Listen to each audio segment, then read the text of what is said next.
यानंतर आपण मुंबई महापालिकेच्या महत्त्वाच्या अशा बातमीकडे वळूया। मुंबई महापालिकेने रुग्णालयांना औषधांचा पुरवठा करणाऱ्या पुरवठादारांचे 120 कोटी रुपये थकवलेत। यामध्ये टेंडर डिपॉझिट रक्कम मागच्या 4 वर्षांपासून तर नियमित औषधांचा पुरवठा करणारी रक्कम मागच्या 6 महिन्यांपासून थकवली आहे आणि औषधांचा पुरवठा करणाऱ्या पुरवठादार आणि संघटनांकडून आता औषधांचा पुरवठा बंद करण्याचा निर्णय घेण्यात आलाय। आज सकाळी 10 वाजल्यापासून औषध पुरवठा बंद करण्याचा इशारा देण्यात आलाय।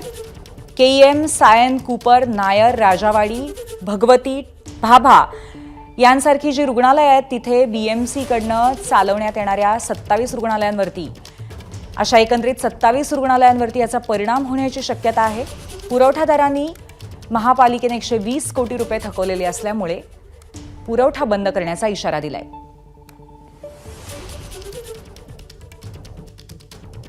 दरम्यान या संदर्भात all food and drug licence holder फाउंडेशनचे अध्यक्ष अभय पांडे यांनी काय प्रतिक्रिया दिली आपण पाहूया। मजबूरी है कि हमारे पास लोगों के पास पैसे नहीं है कि हम बीएमसी को फर्दर मेडिसिन दे सकें, इसलिए हम लोगों ने डिसाइड किया है कि अब हम आगे की सप्लाई जो है वो 13 तारीख के बाद हम बंद करेंगे। और अगर जब उसके पहले अगर बीएमसी हमारे पैसे रिलीज़ करने के लिए स्टार्ट कर देती है या हमें कुछ स्ट्रॉन्ग जो चीज़ें हैं आश्वासन मिल जाता है और हमें लगता है कि यस हमारी बात जो है सुनी गई और हमारे पैसे रिलीज़ होना स्टार्ट हुआ है, तो हम डेफिनेटली अपना जो है सप्लाई जो है वो रिज्यूम जो है वापस से कर देंगे। लेकिन हमें एक कंफर्मेशन चाहिए बीएमसी से कि वो हमारे पैसे कब और कैसे लौटाएगी। तर मुंबईतल्या सगळ्यात मोठ्या आणि महत्त्वाच्या रुग्णालयांचा औषधांचा पुरवठा बंद होण्याची शक्यता आहे। या संदर्भात आपण अधिक माहिती घेऊया। आपले प्रतिनिधी वेदांत नेब आपल्या सोबत आहेत। वेदांत, जर औषधांचा पुरवठा आज बंद झाला तर सर्वसामान्यांच्या आयुष्यावरती त्याचा कसा परिणाम होऊ शकतो, रुग्णालयांवरती त्यांचा कसा परिणाम होऊ शकतो आणि त्याचबरोबर इतकी मोठी थकबाकी असण्याचं कारण काय आहे?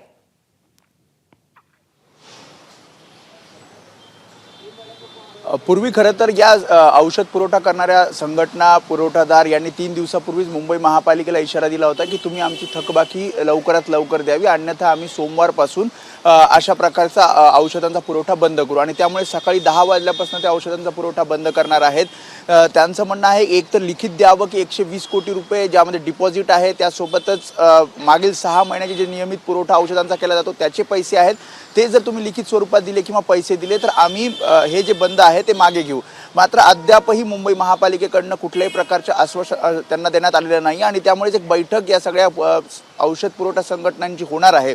जसं तू म्हणालीस की कशा प्रकारे परिणाम होऊ शकतो, मुंबई महापालिकेच्या अधिकाऱ्यांकडनं आपण जाणून घेतलंय की खरंच अशा प्रकार किती परिणाम होऊ शकतो। त्यांचं असं म्हणणं आहे की इमर्जन्सीसाठी औषधांचा पुरवठा करून ठेवलेला असतो आणि ज्या प्रकारे या सगळ्या औषध पुरवठादारांची कंत्राटदारांची मागणी आहे त्या मागणीनुसार आम्ही लवकरच त्यावर तोडगा काढू।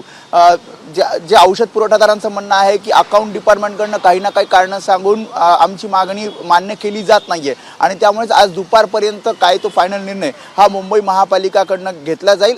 जर नाही झाला तर मात्र जे 27 रुग्णालय आहेत ज्या ठिकाणी मुंबई महापालिकेच्या रुग्णालयांना पुरवठा औषध पुरवठादारांकडनं केला जातो त्यांच्यावर नक्कीच येत्या 2 दिवसात हा परिणाम जाणू शकतो।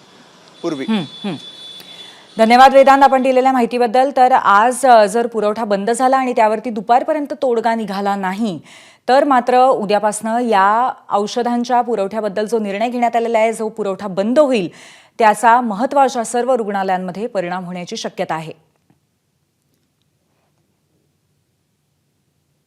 पालिकेच्या 27 रुग्णालयांमध्ये अशा पद्धतीचा परिणाम होऊ शकतो। याच्यामध्ये केईएम, कूपर, भगवती अशा पद्धतीच्या सगळ्याच मोठ्या रुग्णालयांचा समावेश आहे ज्याच्यामध्ये सर्वसामान्य नागरिक उपचारांसाठी जातात।